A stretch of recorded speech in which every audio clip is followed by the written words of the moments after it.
Luca Nation, the National Treasure Series with the true treasure, Mr. Jesse Craig from PWCC. You guys know for a while, I mean, it's probably been 4 or 5 months, we've had a partnership with PWCC. We've been talking about weekly. You guys know how adamant I've been about, $50 to $500 cards being steals on their platform. You guys have listened to the point where I believe, I don't want to speak out of turn, they're hitting some record numbers on that marketplace now. So very, very, very much looking forward to the future. We have Jesse Craig on. He's going to share kind of what he liked about National, what he didn't like, the future of PWCC, what the year ahead looks like for the hobby. And maybe we'll talk a little bit of kind of like prospecting, NFL quarterbacks heading into basketball season and kind of his take on what he's seeing. So Jesse, welcome back to the Lucas Tigers and Bronze Oh My show. Oh my is right. What is this, like the 6th time I've been on here? 5th, 6th time? It's certainly true. It's certainly true. He might have the record. Does it get better each time? Does it get better each time, or does it get worse? It does. It gets better every time. So I appreciate you guys having me on. What is one thing you've learned about Cage from all 5 or 6 of these times that you've been on? Oh, it's a good one. It's a good start. It is a good one. What I love about Cage is that he doesn't pull any punches. Honestly, like whatever's on his mind, he will ask you that question. You're gonna know. But he has like a fluffy knuckle where once that punch connects, it doesn't hurt that much. Yeah, he's good about wording it, but look, this is hair. That's not fluff. It's hair. Hairy knuckles. No, you have soft knuckles. But even with the partnership that we have, he hasn't held any punches on some questions before, which I appreciate. No softballs. Listen, our audience wants to know stuff, right? It doesn't do anybody any kind of a service if you just ask the stuff that everybody else is asking, right? So that's kind of the key. But this is a fun one. I mean, as far as fluffy knuckles go, this is a post-national series, right? We're calling this National Treasures, 2022. I believe of all the folks in the hobby, you are clearly one of the national treasures. I'm still searching for somebody who says something bad about you. I haven't found one yet. Okay. I've heard a lot of things about you, stunningly attractive, great hair. I wish I had that face, but that was all just from Andrew. And so, the rest of the folks out there, they like that you are building an army of knowledgeable and friendly people, and that they had 2 different booths to come and seek them all out at, shake their hands. I spoke to a lot of people who listened to us who said, what I loved at the National was I speak to my PWCC rep, my salesperson, and I was able to actually go up there and talk to them and, and say hi and thank them. And, they were able to kind of, put a face to a name and that kind of stuff. So that was kind of cool. Yeah. Yeah. I mean, that's important for, kind of the brand that we built as a sales team, right? You can call it glorified customer service or concierge because we don't really sell. We would rather under promise and over deliver. It's more of educating our clients on the services we offer and what they can do with their cards through us, and giving them that education on our sales history and timing of selling cards and all those kind of things. I mean, we turn down more cards than you would think, and that's how we make our money is selling cards. But long-term relationships are really important for us. You build a cool culture, man. You build a culture. I envy it because as we're scaling and growing, I watch what you guys do, and I like that move. You guys have fun, but you work hard and are professional. And I'm wondering how you balance that. That's a very interesting rope. What is it? It's a very interesting tightrope. How do you do that? Well, I mean, look, if you're not having fun in trading cards, what the hell are you doing? I mean, that's pretty obvious, right? So, I mean, look, you can have a bad time anywhere, but I don't want guys on my team that aren't going to have a good time. So I like to, have a leadership style that is fun and loose, but also hold everyone accountable, right? So what you say is important. That goes back to the under promise and over deliver. Working hard. We've got a culture here where they're basically uncapped as far as like their commissions go. So, our guys can make as much money as they want to make. They kind of have their own little mini business that they get to run within PWCC, and they get to utilize all the tools and services that we have. So, from a culture perspective, it's work hard, play hard. That's always been what I do. I'm always connected. I'm always working, but I can do that while I'm having fun, while I'm on vacation, because I don't really get a real vacation anymore. Cause this damn thing follows you everywhere. But yeah, that's really the culture we built here. And I love what I do. I love my team. We've got a lot of really good guys, and they have to all fall in line with that culture or they don't fit. And Oh, girls. I mean, woe the is person me. that I I was have thinking to about. talk about cards while I'm on vacation. Oh, pity me. Well, I know what Hey. you're saying because think about it, dude. Well, Friday, Saturday, Sunday night, that's kind of the night, like that's when you'd unwind, but that's when everything's happening in the hobby. And then Monday through Friday during the day is when you deal with all this other stuff. Mhm. So when do you, kind of take a break and vacation? And the person came to mind that I wanted to kind of point out was Sam. Like she's Yeah. always smiling. I feel like she's having the time of her life, whatever she's doing. I'm like, whatever she's Yeah. having, I want some of that. Yeah, Sam's not on our sales team, so I say guys because our sales team is full of just all men. But our company as a whole, we've hired a ton of women recently, and Sam's a key piece to all of our trade shows that we do, our client communication, communicating internally in our company. So Sam's great, and I think Kay just got super excited and got kicked off or something. I don't know what just I happened. think you went to call Sam. No, but and what I love, and you talked about compensation. We'll get into national, and I want to ask you about the SGC 9.5 sale that's coming up in the next few days here. And I'm sorry if this is probably one thing I learned that I thought was super epic was the salespeople are tied into commission, but you guys also have a profit sharing thing at the end of the year where it doesn't matter if you're working the floor and you don't have commission and you're kind of packaging up boxes. They're able to make the people that are all the way at the bottom of that pyramid at PWCC get as much of a profit share as the people at the top. And I thought that was super cool. Yeah, depending on your position in the company and how long you've been here, there's a tenure component to it. But yeah, we do a profit share with our employees every single year. So it incentivizes everyone to have one common goal in mind, and that from shipping to receiving to operations, accounting, everybody. So we all have the same goal in mind, and that is to make the company as profitable as possible because it affects everyone's pockets, right? And do things the right way because long-term matters and longevity matters. So yeah, we've had that for about 4 years now, really since stuff started taking off, and our employees love it.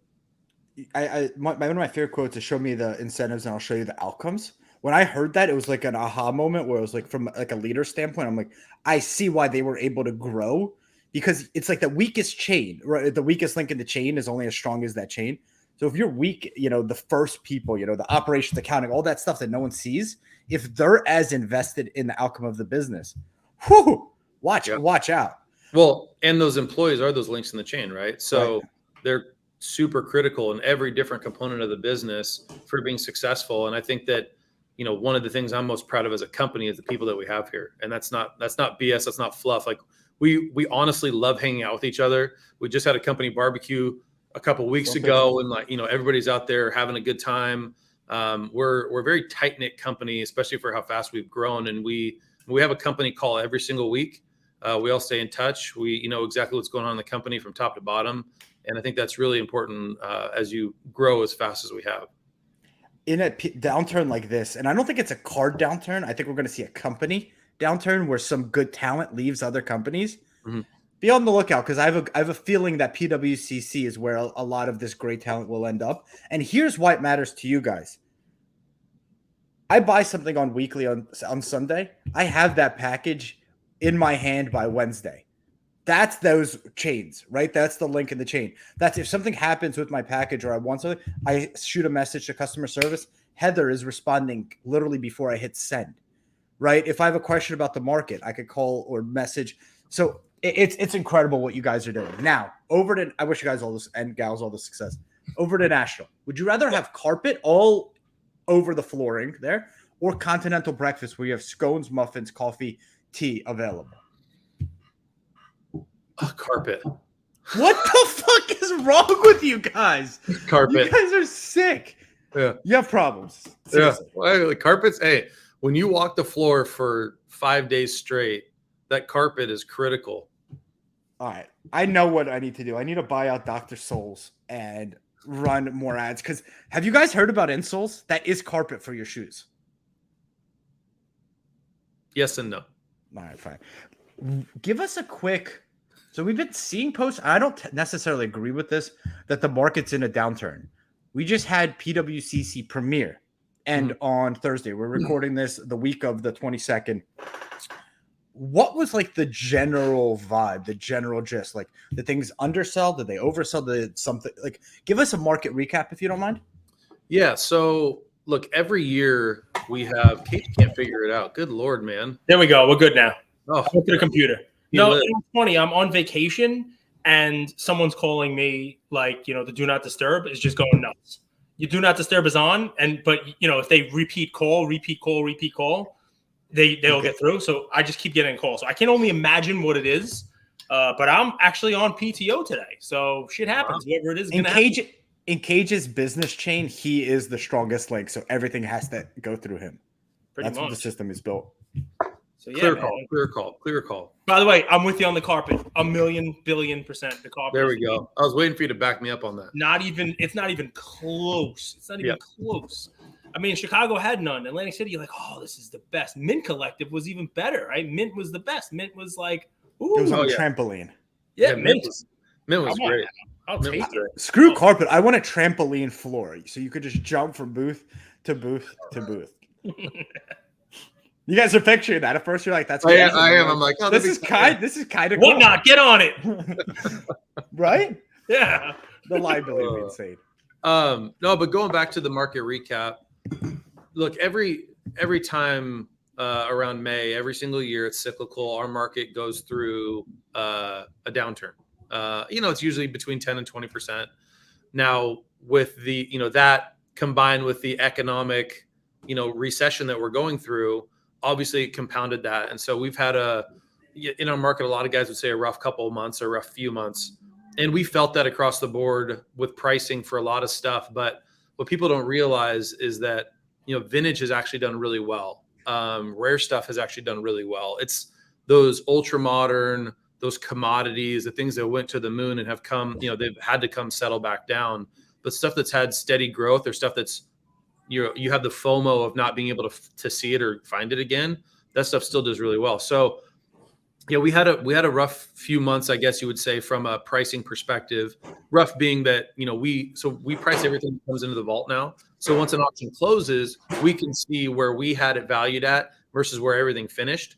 And I would say earlier this year we were at like roughly 110% every single auction, give or take a few percent. Right, that's about the median for those auctions. And then we had about, and I'm talking weekly right now. And then I would say that we had about 6 to 8 weeks in a row where the values of our sales for weekly fell under 100%. So they were like 97, 98, 97, 99. And then these last 3 weekly auctions, we were at 110, 108, and 110 again. So that gives you guys listen to our show. I think that's actually right what we were saying. Buyer's market. Recently, it's felt like a lot more demand. It felt like a little bit of a boxing match competition for the auctions at the end as well. Yeah, and there's like people, and there's been a lot of stuff that's hit the market because people have panic sold because they're worried about X, Y, and Z, and supply affects the final dollar amounts for certain cards. And it's interesting. You look at a card like the Brady Champ ticket, right? And that thing has been sold. I mean, I don't know, 15 times this year, maybe. There's 3 in the 10-day period we're currently in.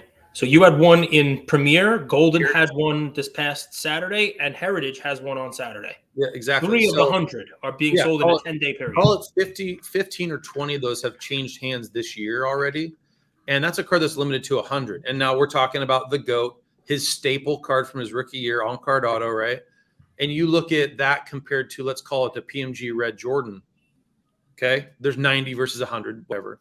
But we sold an 8.5 Jordan recently, and that set a record.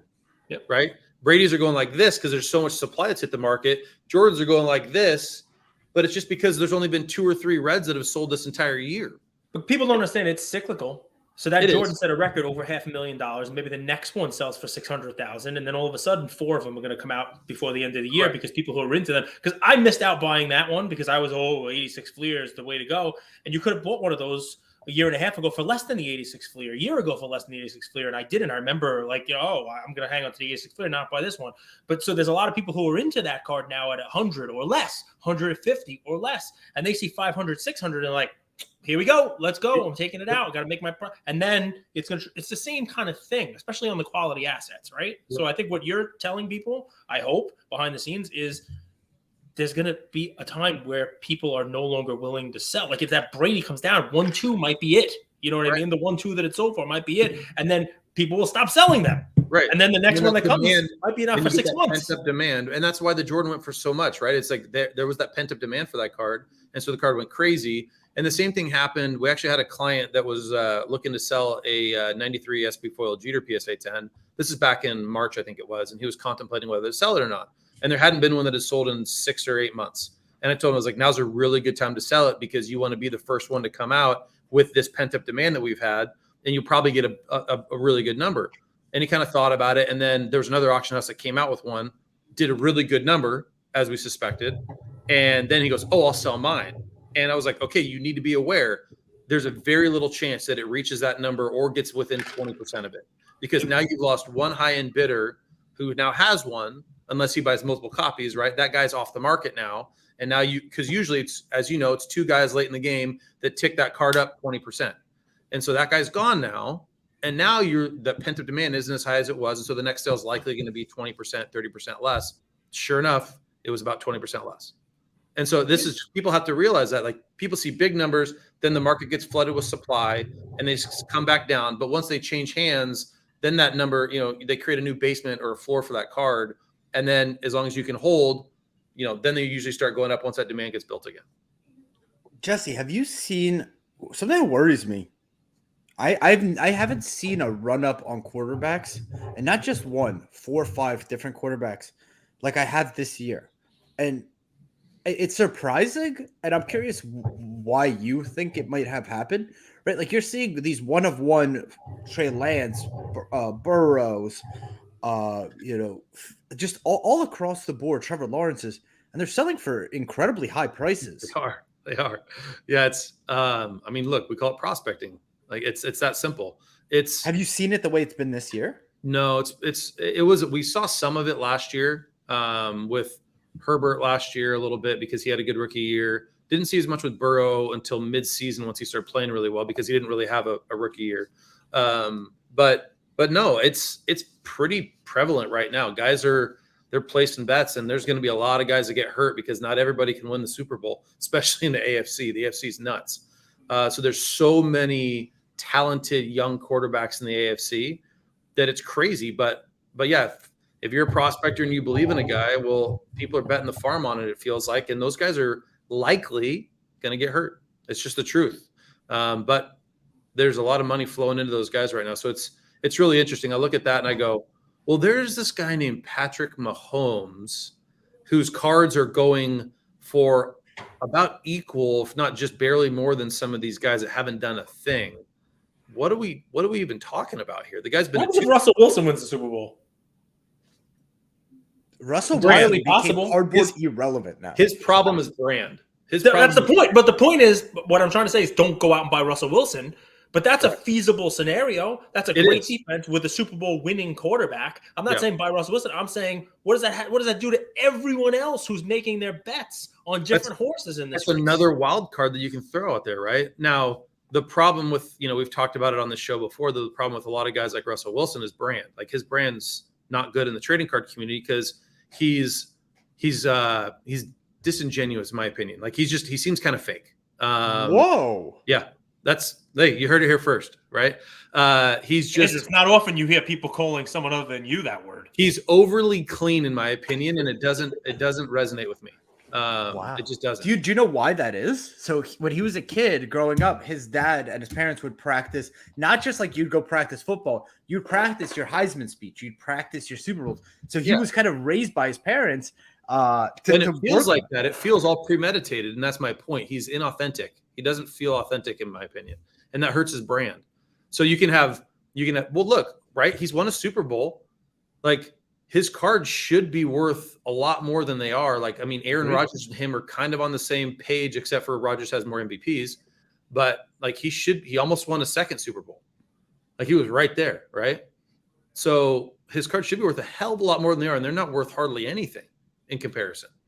So, I mean, that tells you about his brand right there. And then you go back to Pete Carroll ruined it for him. A guy like Kawhi Leonard. Kawhi Leonard's cards aren't worth anything because he's boring. It's the same thing. Brand is really important in cards. And I think that, LeBron's cards would actually be worth even more than they are today if he didn't get so political. Because you alienate yourself from certain people. Off court matters. It matters. Disingenuous Russell Wilson. You kind of came out. Is that a little bit your Oregon? He's right there in Seattle, so it's like a little bit of a low key shot at him. No, I think people say that. I've seen it because he's too clean. He's too squeaky clean. As people say. I'm a Niner fan. Maybe it's bias. I don't know. Oh. You just called me out a little bit. You might be right, but right. I've always felt that way. The guy doesn't seem genuine to me, and I feel like I have a pretty good radar for calling people's BS on stuff like that, and it just feels like too rehearsed and faked. And the fact that you told me growing up that he rehearsed his Heisman speech, well, guess what? It's all just played out in his head on how to talk to people, and it's not real. It's not coming from the heart. You're not being a real human being. You're just premeditated everything you're saying. You want people to rap at him and then he curse with kids around and sell pictures of doodles? Is that more authentic? I'm just kidding. Say that those people's brands are good either. I'll tell you what I think it is. It's retail versus hobby. Here's what it is. Luka, we love him. Color match, blue. Hobby.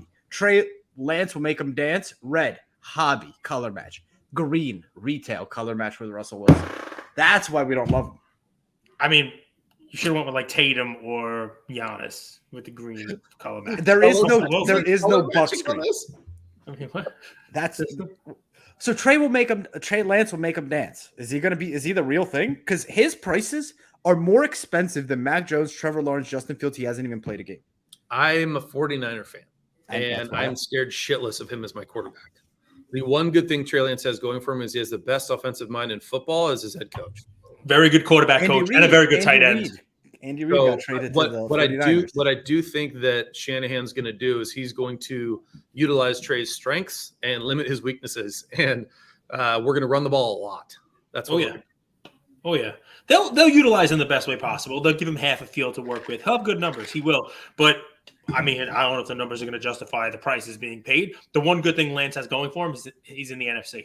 Right. Well, yeah, NFC. There's a good chance to go, make a deep playoff run with a really good defense, and as long as they can just put some points on the board, man. That's the AFC has a lot of great young guys. The NFC, though, once you get to the end, it's Brady, Rodgers, and Super Bowl champ Rams. I mean, it's just at the top, it's a little top heavy. I mean, you got to pick your poison. So sure. Just to pivot a little bit, I love talking football. Just to pivot a little bit, you were at the National. You guys had an army of people there. You got to probably not walk the show as much as you would have liked to because you're busy as heck. I even said, hey, Jesse, we should hang out one night. And you're like, I need to sleep. And I'm like, all right, it is what it Fun is. Guy. No one wants to hang out with Cage. He's drinking Pinot Noir by himself in a hotel room. It is what yeah. So yeah. But when you did have a chance to kind of venture away from the PWCC stronghold, which was great. We saw you every day because we walked in that door and you were right there. I was like, hello, look at the smiling faces of the PWCC as you walk in. We tried to bring you donuts, but we're thwarted. We were thwarted. Yeah, actually, it's true. We did. We got stopped right at the door. Go ahead, Andrew. You tell the story. It was your idea. Oh, you mean security at the show didn't let you bring him in? Yeah. We were feet away from you with just boxes of donuts and bagels. I should have just taken a donut. But I still get messages, Andrew, from people saying, hey, just wanted to say hi. It's been a month since the National. You guys gave me a bagel, or I got some donuts from you. That was really nice. So we got stopped, and Andrew says, you know what? We can't be stopped. Yes, PWCC will not get this, but we're going to stand here outside the National and hand out donuts and munchkins to people coming in who are hungry. And this is why Andrew I just wanted to yell the at question of carpet or continental breakfast. This dude wants someone to choke to death on a dry-ass scone. He thinks that's a bonus for people. No, that's not a bonus. Carpeting is the bonus. Some of my best times of my life are, grab a coffee with a friend and, just talk. You splash of milk? Sure, half and half. How's you doing? How's the show? Oh, that sounds lovely. How was National for you? We always do this. Would you give flowers to anyone, business, influencer, booth? I'll help get you that, Cage. That you loved, that you're like, I like what they're doing. I like their come up. Yeah, I mean, look, really, the only thing differentiating in this show versus past ones was the corporate area, right? That's where you're going to see something a little bit different than you normally would. I mean, hats off to Zero Cool and their Stranger Things booth because that thing was pretty sweet. I'm not going to lie, I'm a fan of the show, and that was expensive, but also impressive. And slightly annoying because we were right next to it and we had to hear that damn clock go off like every hour on the hour. But I thought they did a great job with their booth. I thought there was a few booths there that were pretty impressive, and I thought that the corporate area being 2x what it was last year, maybe bigger, was a good sign of things to come for growth and infrastructure in the space. We know a lot of people are dumping money into our market. Everyone's crying that cards are down, which certain ones are if you bought at the peak. But I mean, the future of this industry, especially with Fanatics coming on board, their awareness that they're gonna close that awareness gap for a lot of us and really help, I think, pour gasoline on the fire for the market in general. Fanatics. Are you guys corporate? Would you consider yourself corporate? You operate like a small business, but you're built corporate? Yeah, we're corporate. You are. Yeah, we have 150 employees now, so and we treat ourselves as like a startup, though. We're kind of a tech company now, and so we treat ourselves as a tech startup. Really, is what it is. And there's a lot that goes with that. Did you get a chance to get to Heritage and check out the Mantle 9.5? I walked by and looked at it. Yeah, I did. Very, very impressive. I mean, look, that's one of the most recognizable trading cards in the entire world, the 52 Mantle. And that a 9.5 being freshly graded is a hell of a story. Do you view how do you view the other auction houses? Is it like, because I'm sure everyone's bidding to sell that card, right? So there's a bit of competition, but there's also a bit of like, whoever sells that card, let's just sell it the right way so everybody wins because it's going to get a ton of eyeballs, right? It's a little bit of both of those. Yeah. Look, I mean, I'll cheer on Heritage all day. I want to see that card do a huge number. It's great for the industry, and it goes back to, we say this internally a lot. Like, our goal is to help grow what we call the pie that is the trading card industry. And we believe if we do it the right way and we keep building tools to help support, clients that are growing that pie, then our piece is going to at least stay the same. And if the pie gets bigger, then you make more money and you do better, right? So, auction houses, we should all be each other's cheerleaders. There's a competition aspect to it. Sure, we'd love to sell that card, but Heritage got it. Now let's root them on, and let's go from there. And let's not stab each other in the back. Let's be each other's, cheerleader, and things that are good for the industry and very noteworthy, where the masses will really latch onto it and maybe pay more attention to trading cards. This Mantle specifically might pull some huge investors out of the woodwork to come into our space and change the narrative, short term at least, for people who are worried about the market being soft. And a big investor comes in, it might be their first big buy. They buy this card, and maybe I'll buy a few Zion cards. Maybe it has that chain effect that we talked about. Right. Because we know, not to cut you off, we know that once you get into this, it's addicting, right? We know that firsthand. So this is the thing. It's like people need to just come in and try it, and then usually they get hooked. But I'm curious, before we move on, what do you guys over under? What do you think that thing's going to sell for, the Mantle? 15. I think there's going to be a bidding war at the end of it. I happen to like the card a lot. Nice. We had the card ladder guys on. I think I said 15 to 18 with those guys. They were a little lower. I said price is right. My numbers are going to be, higher. I should have went $1, right? To win. But I'm in it for the big bucks, not the dishwasher. I told them. So just to rehash the same joke, right? So I really do believe with a card like that, just like you said, right? With the Jeter, but now in a tremendous scale here, there are a lot of people who made a lot of money. Like, I made money in the hobby the last couple of years, but not to the extent that some people who were in this, who were selling things and who had really stockpiled. Like, there are people who made a lot of money, and there are people who in the hobby have a lot of money, right? And while the Jeter is a great card and one doesn't materialize, when was the last time a Mantle, which is for whatever you want to say, Honus Wagner's a great card, the Mantle's a great card. It's in the top 2 of the Mount Rushmore. It's it is a symbol of card collecting, right? When was the last time a Mantle like that was available for public sale. It was 2018 when a 9 sold for $2.8 million. You guys brokered a private sale of a 9 a year and a half after that for 5.2. Same card, right? $5.2 million, right? So from 18 to 20, the card doubled in a 9, right? None has been available. No other ones of this caliber, the 310s, the 6.9s, this 9.5, no card has been available to anyone while they're all stockpiling cash and everybody's coloring up, as we like to talk about on the show. How is that possible, actually? Well, the population is super low. So look, I probably know more about the 52 Mantle than most because I had to do a lot of research on it when I sold that one privately about 2 years ago. Yep.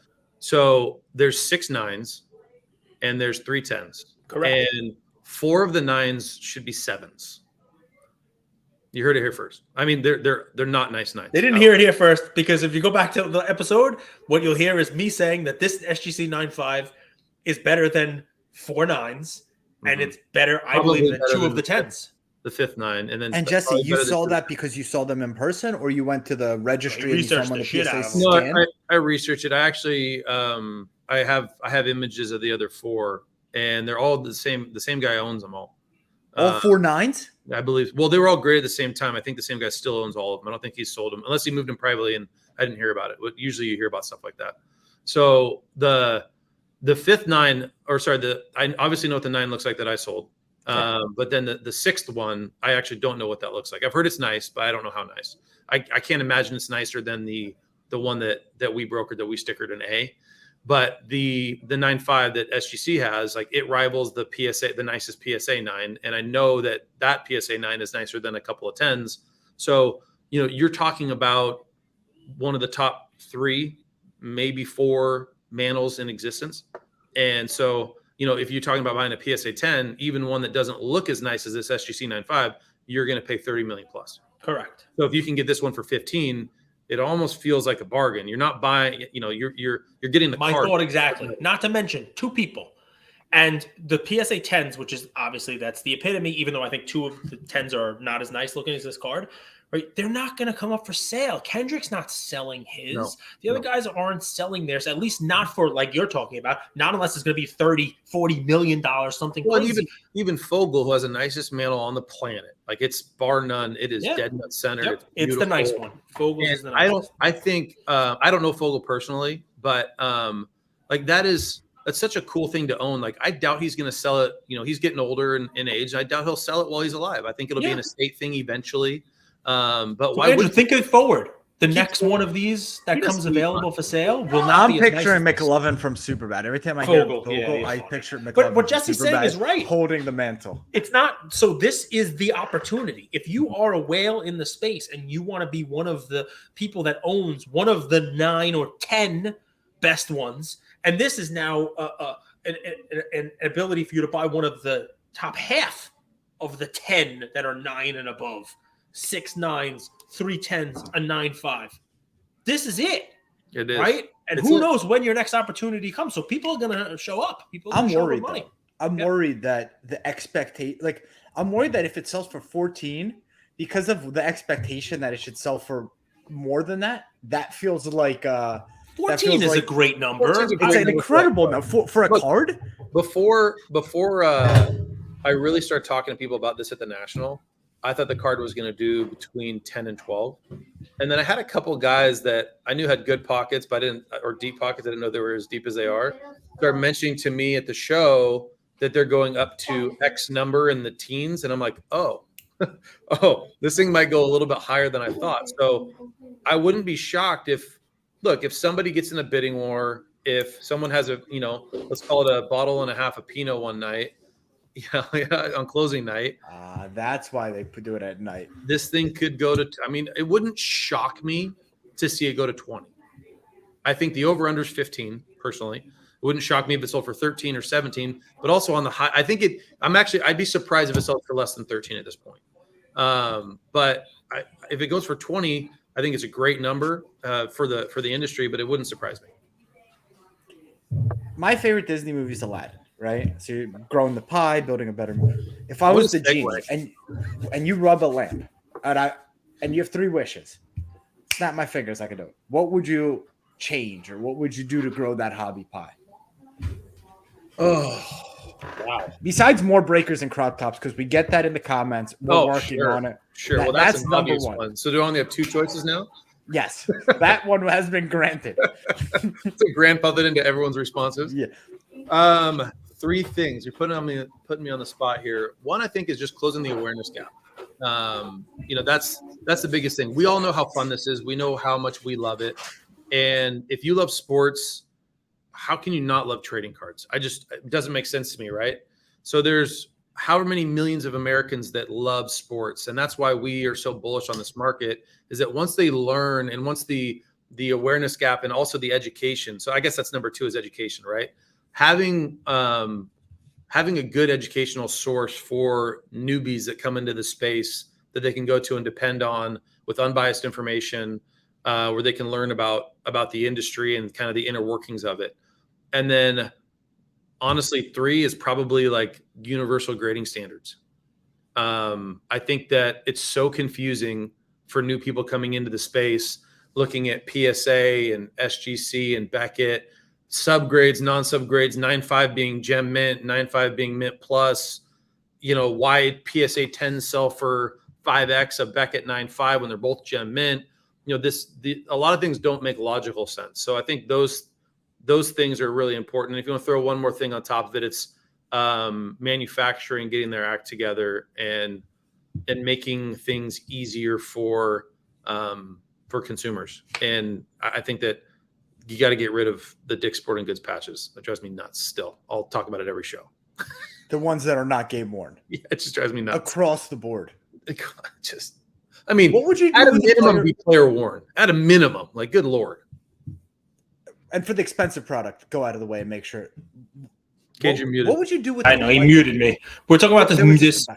Yeah, it's my kids. We're talking about the Mantle card. I mean, just to think about it, right? So just from a there's Jesse no Mantle patch on that card. Jesse was great about the. There are Mantle patch cards. If you want to get one, you can get them. I mean, there was. They're hard to find, but they're there. There was a nice Ruth Auto patch card that just sold this past week. It's pretty nice. I think Donruss put it together.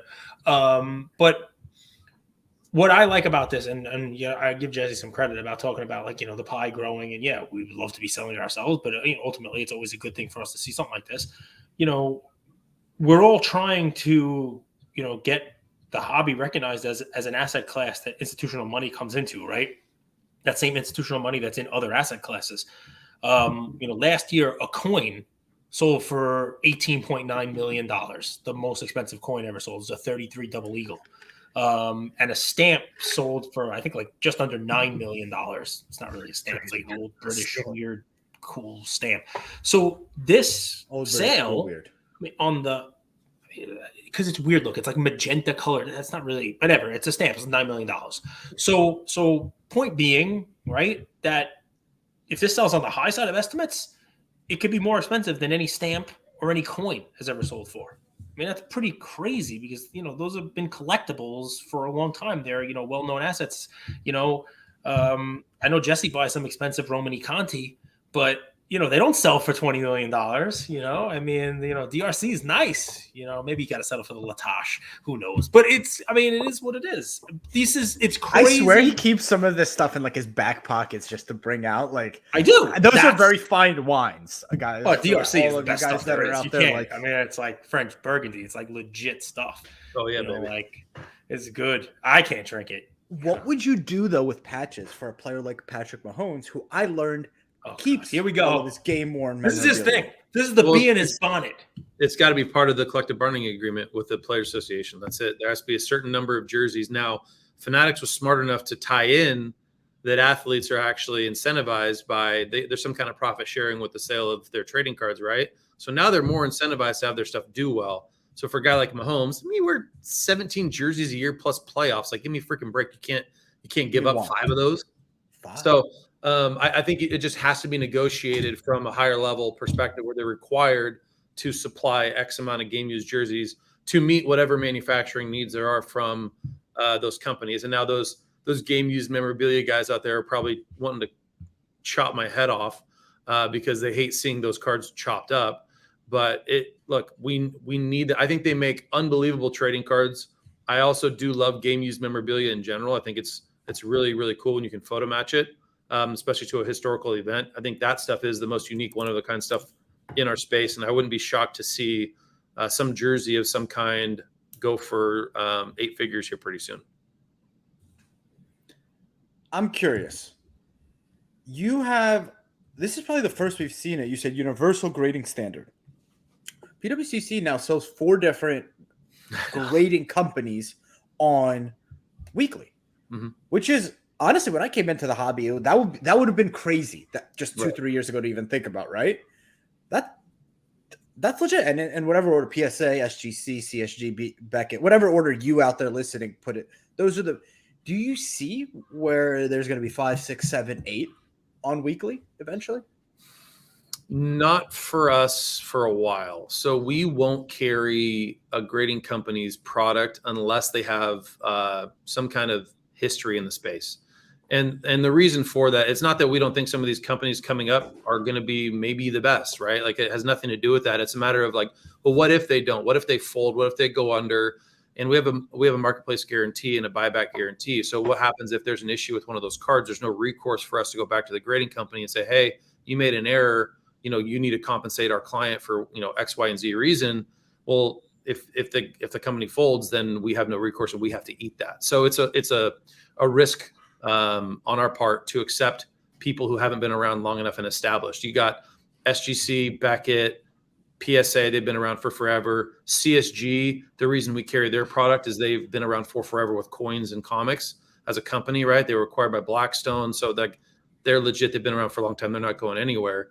So those 4, that's why we take those 4. But that's why we stopped carrying like a GAI. We can't, because they went on, there's no recourse for us with their product. It's just interesting. Like, you walk around National, you see, I think Tag was there. You see Rare Edition. I'm like, I'm rooting for them. I want them to win. Yeah, and I think what they're doing is cool. Like, I like the Rare Edition slab. It's like we should play a game of tag at National, like adult tag, like a movie. That would actually be sick. Awesome. That would be kind of sick. Oh my God. People would get run over. That place would be amazing. That place was packed. I could just see Cage full speed running over some 7-year-old. That's it. Yeah. Well, I'm running. Cage is just shake it off. Have a cigar. It's got a tiger on it. But one of the things you also said, and we'll kind of wrap here because we 45, 60 minutes. We had Brian Cajun Cardboard on, and we also brought up how to get people into the hobby. And he talked about the learning curve. It's very steep, which grading company. What I loved, and back to your team not being sales reps, Eric Myers, and I'm just using one example, but you go Brock or you go Wharf or any other, they feel more like mentors, hobby confidants, people you could kind of learn from more than even salespeople. Like, I've learned about cards a ton from Eric, right? And he's bridged that learning gap for me, that if I do want to get into vintage, that if I want to get into 80s cards, I know because I have someone who's gone through it. And I think you guys offer that service, and I'm not even sure that you realize the value that you've already provided to someone like me. Yeah, I think it's more of like a consultancy, right? Yeah, that's really what it is. It's like consulting you on your collecting or investing ventures, and trying to do it as unbiased as possible. Because, like I said before, we make our money when we sell stuff, right? But from a relationship perspective, it's important to say no and to give them your honest opinion. Otherwise, it won't carry any weight down the road. I got only one more question. Cage, I'll popcorn you and I'll end with my question. Anything that surprised you at the National? Obviously, the footprint of corporate growing, anything that you were like, oh, that's interesting or that's different. And, if not, then a pivot question just to give you a backup. This way you don't have to go too far in the recesses of your brain. So anything that you saw that was like a major change from what you saw, in Chicago to this year, and or anything you expect to change going forward next year back into Chicago? Yeah, I mean, like, I think a lot of people have talked about it, but there was a lot more women at the show, which was great to see. I think that the foot traffic was actually better than I thought it would be in Atlantic City. With the downturn of the market, people were worried that the show was going to be slow. Was not slow. One of the few times I had to walk from booth to booth. I mean, like, there was moments where like I had to stop because there were so many people just to try to get through a little area. But there was a ton of foot traffic. The venue was absolutely horrendous. And if they ever have it back there again, I'll boycott it. It was the worst place I've ever been. The city's terrible. The venue had no cell service. It was impossible for me to communicate with my team. Like, it was awful. Or clients. I had guys there that are like, yeah, stop by the booth, tried to text you, but can't get anything to go through. So there's guys that like you look forward to seeing every year at the National, didn't even get to see them because of that, right? Like, I was in a meeting or whatever it may be, and then it didn't circle back up. So the venue was, I mean, I'm sorry. I know I just didn't mince my words, but it was terrible. So before you ask your last question, Andrew, just how'd you feel about Atlantic City? I'm just kidding. You want me to tell you how I really feel? Yeah, you really feel. He loves Cigar Night. Cigar Night was the greatest venue. Hey, really look, feel. no, I'm not blowing smoke up your guys' ass either. That was the most fun I've had at an event. I think since I've been a part of the industry. It was just a perfect blend of, industry people there was a few, celebs in there. You guys, obviously, it was a very cool, lax atmosphere, and I was able to have some conversation with people I don't get to see very often. So I really enjoyed it. And Sounds you like a brought me corporate cigars. By the way, yes, Cigar Night. This guy brought cigars for us. Very nice. Yes, he did. Yes, Very he nice. did. Thank Jesse you. always does that. Jesse's always thinking about others. You're always, what can I do for you? Let And me they're good ask you, cigars too. how often do you get a haircut? You have perfect hair every time you come on the show. Every 2 weeks. Every 2 weeks? Yeah. And what if you're traveling? Like, would you risk it for the biscuit and, maybe get one on the road? No, then you do. Oh, hell no. No. Then you go 10 days. Then if you need to do that, it's all about timing it. I'll go 7. I'll go 1 week if I have to. I need to get it cut this week. I'm at about 12 days right now. So And the same person has cut your hair for the last how many years? I had to switch about 2 years ago. My haircut lady decided to be an insurance agent all of a sudden. It's miserable, right? Yeah. In the beginning, you're like, just come to my house. I'll let you cut my hair. You know what you're doing. I was with her for 10 years, and she's like, "Hey, I'm going to be a State Farm insurance agent." And I'm like, "Oh Why? no!" So I had to. I've experimented with about 3 or 4 different people and found my lady that I stick with. Jesse gets drunk now. He looks at cards. He calls up his old hair cutter. He says, "What are you wearing?" Khakis. So Such an idiot. He's married with kids. khakis. Yeah, but so was the guy in the commercial. That's the point. Oh yeah, Jake from State Farm. What are you wearing? Khakis. I mean, Khakis. Come on, man. Come on, State Farm. He said State Farm. Oh, yeah. So- I forget so you watched a lot of TV. It's the same deal. I'm the same way. Ian has had his haircut by the same person that has my haircut, and for years. And we wait. I know I can't go on a Wednesday or a Thursday. I'll go on a weekend and wait a little longer. It's every 2 weeks. If I go 3, it's unruly. I'm Yep. with you, man. I'm Yep. with you. I only asked that because I look at your mug literally actually every day. I'm so excited for this vacation. You think it's a vacation for you? It's a vacation for me.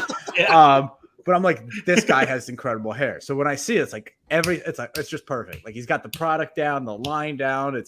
There's no stragglers. So I'm like, Jesse looks good. Not every one of our guests does. All right. So what's your last question to answer? we got some loyal, people are loyal to their auction houses, right?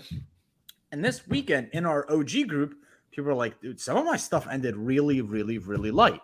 And it's at an auction house where their best stuff always does well, but there's like page 43 where no one goes to it. It's not promoted. Do you want to take this moment or opportunity to say how PWCC is the best? Well, obviously I'm biased, but I think it depends on what you're selling and when you're selling it, how you're selling it, what kind of advice you got from said auction house. I mean, there's a lot of factors that go into play. Our premier auction specifically, like, it's usually limited to less than 400 cards. So someone can go through, from a high-end perspective, someone can go through that auction in 10 to 15 minutes to look at every card in there, right? So front page, last page, I honestly don't think there's that much of a difference from an exposure perspective because of how small the auction is. And now weekly is a whole nother story, right? Like, you have 8,000 cards in weekly, but it's just like going on eBay or wherever. Like, you're going to search for what you want to search. There's a lot of quantity on there, but we really try to do as good of a job as an auction house can at marketing and getting those cards exposure. And when you have a sales guy, you have a direct connection to those guys. And we get people asking for favors every once in a while to, plug this card or that card or whatever it may be. And look, that's what we're here to do as a team.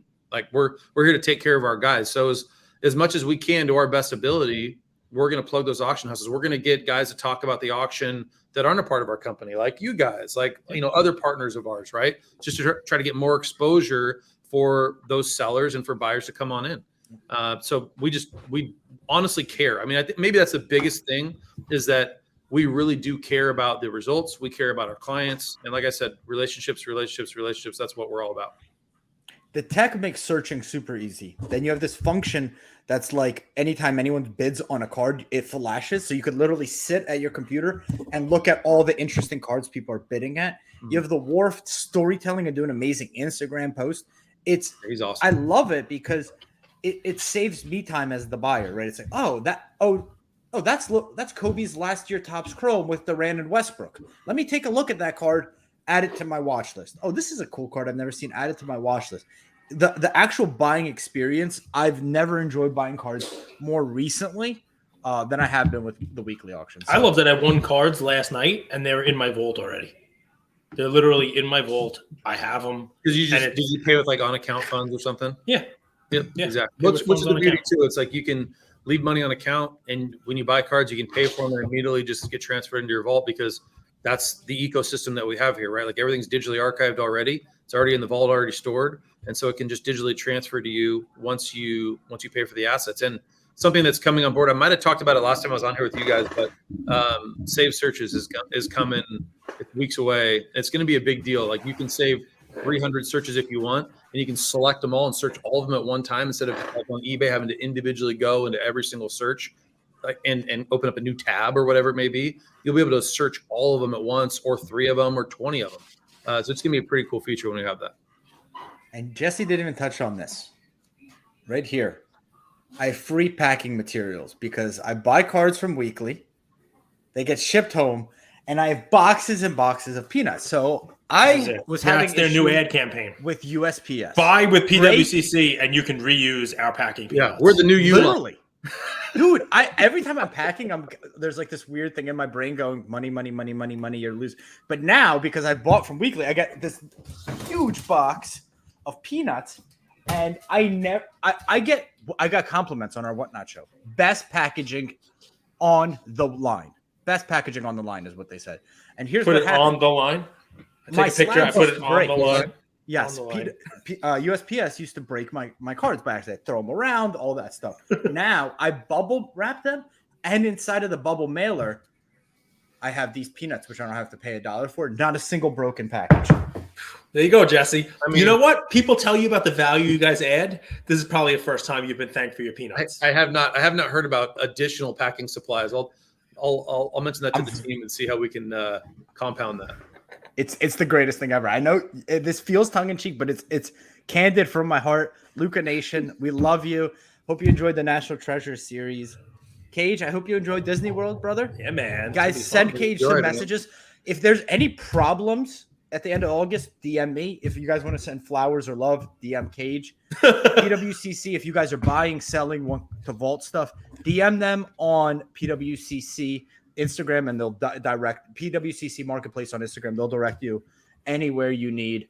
Love you, Luca Nation. Jesse, I appreciate your time, brother. Thanks, guys. Appreciate it. Thank you all for listening to another episode of Lucas, Tigers, and Bronzo My. I wanted to tell you about a new service that we have starting as of today, and I'm really, really excited to bring it to you guys. So as a part of our partnership with SGC, we got 50 free submissions every single month, and many of you have taken advantage of that. And it's amazing that we could have the opportunity to 650 episodes, 675 episodes in, to go ahead and give back to our community. As people were sending those cards in, they asked, can we send 5, 10, 20 more cards to you guys? We'll pay for it, but we wanted them graded with SGC. You guys know SGC is turning cards around in 13 to 14 business days, have incredible customer service, and their secondary market values are going up day after day after day. And that's exciting for the hobby and exciting for the grading landscape.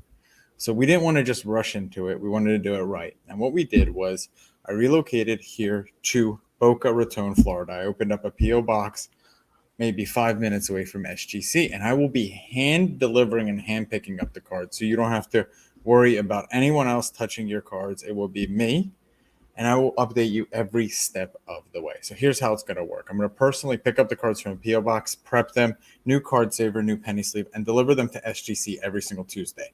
Why Tuesday?